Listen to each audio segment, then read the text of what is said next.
Salvage together the pieces of broken bridges by SalParadiseLost. Read by My Lost and Found. Summary.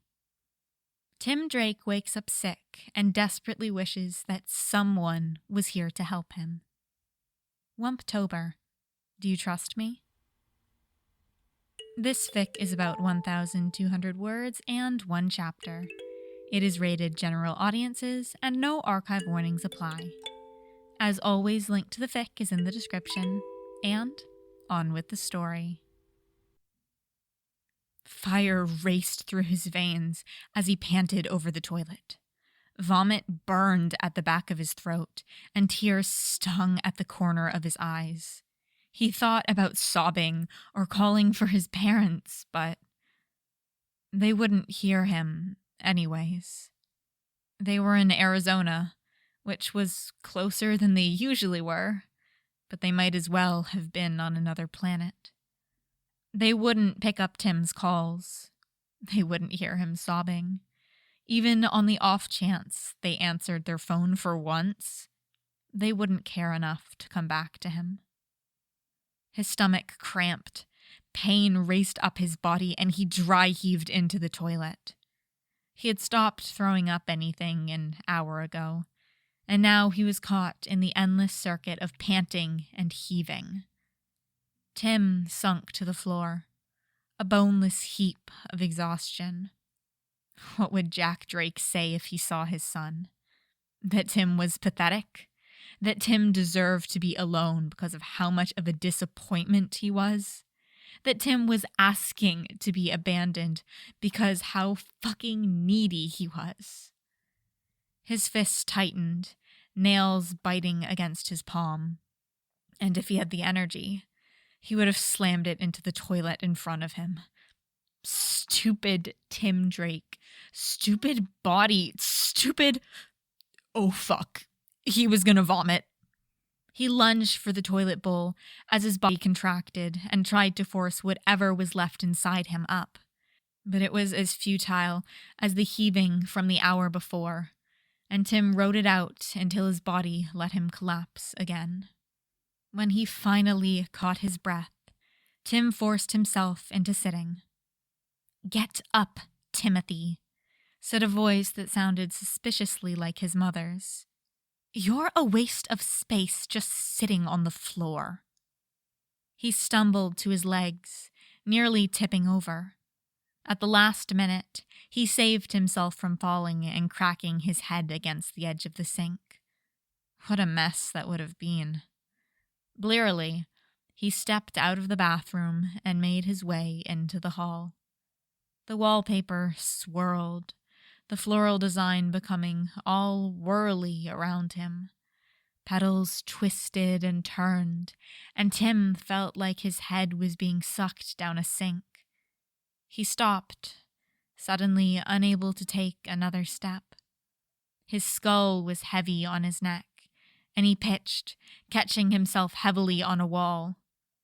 His legs shook under him, suddenly unable to hold his weight, and he just crumpled, panting, praying for someone to... Tim! His name.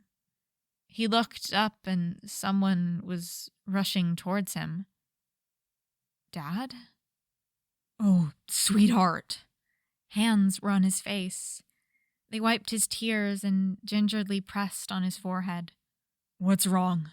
Feeling sick? The words were dripping like molasses into his mind. He was still trying to figure out the face in front of him, and trying to think about the words, too, was just too much. All he knew was that his dad was here, which was impossible because his father was in Brazil, he thinks. It didn't sound quite right, but he couldn't think of it more.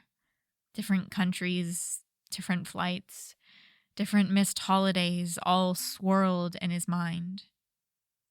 You have a fever. Not a concerning one, but I bet it doesn't feel nice. One of the hands moved, and it was petting through his hair.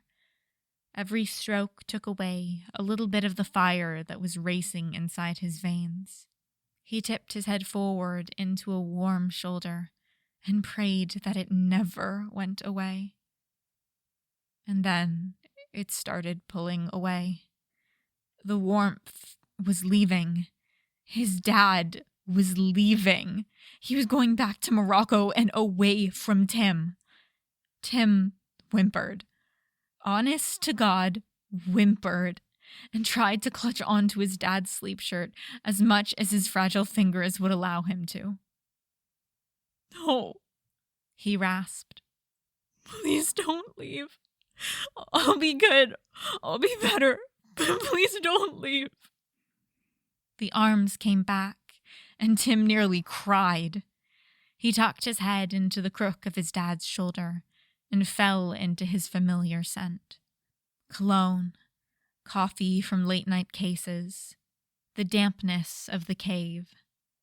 It settled the anxiety rising up in the back of his throat and made him cling more. Please don't fly away again, he begged. He knew it was pathetic. The words felt pathetic in his mouth. Please stay. The man under him made a sound like he had been punched. His fingers tightened into Tim, holding him like he was something precious. He had never remembered his father holding him like that. Shh, sweetheart, his dad said into the side of Tim's head. I'm not leaving you. I would never, but we need to get you some medicine. The arms shifted under Tim, steadying him. Do you trust me, Tim? A voice whispered into his ear. Yes, he trusted his dad who was not his father. He trusted the dad that was always there. Tim nodded because words were too hard and was lifted. Strong arms under him, holding him close. He cried because of the sheer relief at being held and not shoved away.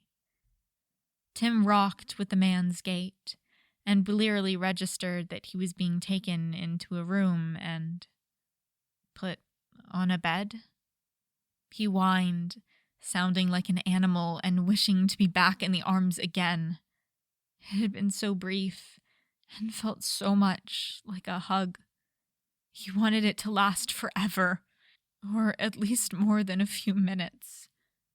Shh, it's okay, baby, his dad said, petting Tim's limp hair away from his eyes. I'm not leaving you alone. Trust me. Remember? He tried to remember, but remembering was as slippery as a snake. No, no, he gasped, tears and nausea coming back. No, don't leave. Please don't leave again. Take me with you. I'll be good. I promise I'll be... Be? A voice grumbled, rough and rolling. Jay's crime alley accent got thicker when he was sleepy, and most all of the syllables slurred together. Most Gothamites would be warier around someone with such an accent, but Tim could only find comfort in the tone. What's wrong? Hey, Jay. His dad's voice was speaking over him again. Don't panic, but Tim needs someone to stay with him. The bed under him shifted, and Jay's voice came out sharper and urgent. What's wrong with Tim? Is he hurt? Did something happen? There were new hands now lifting his face. He blinked and saw Jason's concerned green eyes scrutinizing him. His brother's face was all wrinkled, and he smiled a bit at how funny it looked. Tim's just feeling a bit under the weather, Dad said gently, drawing the blankets around Tim. I need to get him some medicine, but he doesn't want to be alone. He's been alone too much. There was something heavy and sad in the way that Bruce said that, and Tim couldn't quite figure it out. Jason murmured something and drew Tim close. His brother was big, and that was good. Tim was used to being scared of the bigness of him, but now that it just meant better hugs, big arms, big hugs, warmth that could surround him entirely and chase away cold loneliness that crept into his heart. He sighed into Jason's shoulder and tucked his head into the crook of his brother's neck. If he was quiet, he could hear Jay's steady heartbeat. "That's right, baby bird." A voice chuckled over him. "I gotcha." Tim smiled and let his anxieties go. He knew his family would be staying.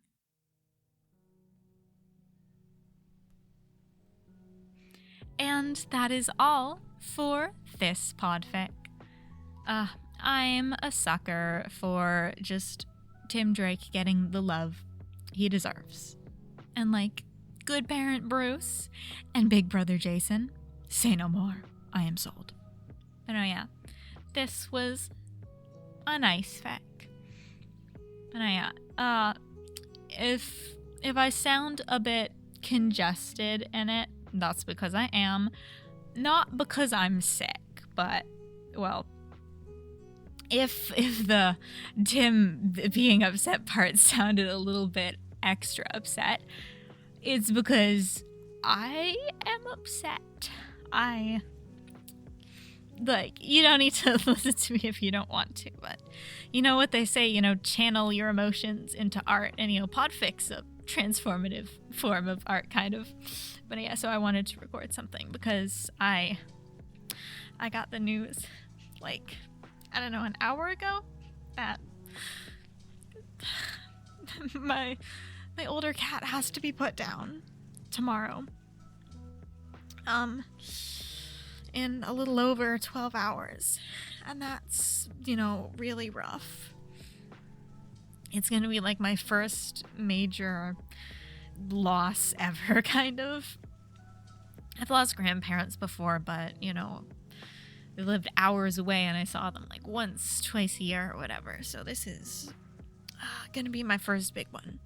May not be a person, but, I've had her for 14 years. Since I got her in grade 1, grade 2 kind of age range. I've had her for most of my life, so I'm, feeling rough. And I thought, when I was sick one time, I recorded a sick fic, to get use of my sick voice. And because I'm really sad right now and can just turn on sobbing whenever I want, I figured I'd make use of it and do a little bit of podficking. So yeah, that's, if I sound extra sad or congested, that is why. Yeah.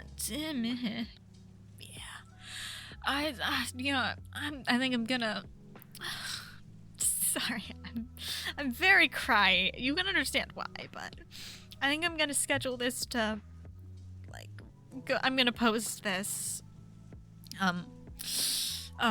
when she gets put down. I'm gonna edit it tonight and everything. I don't know.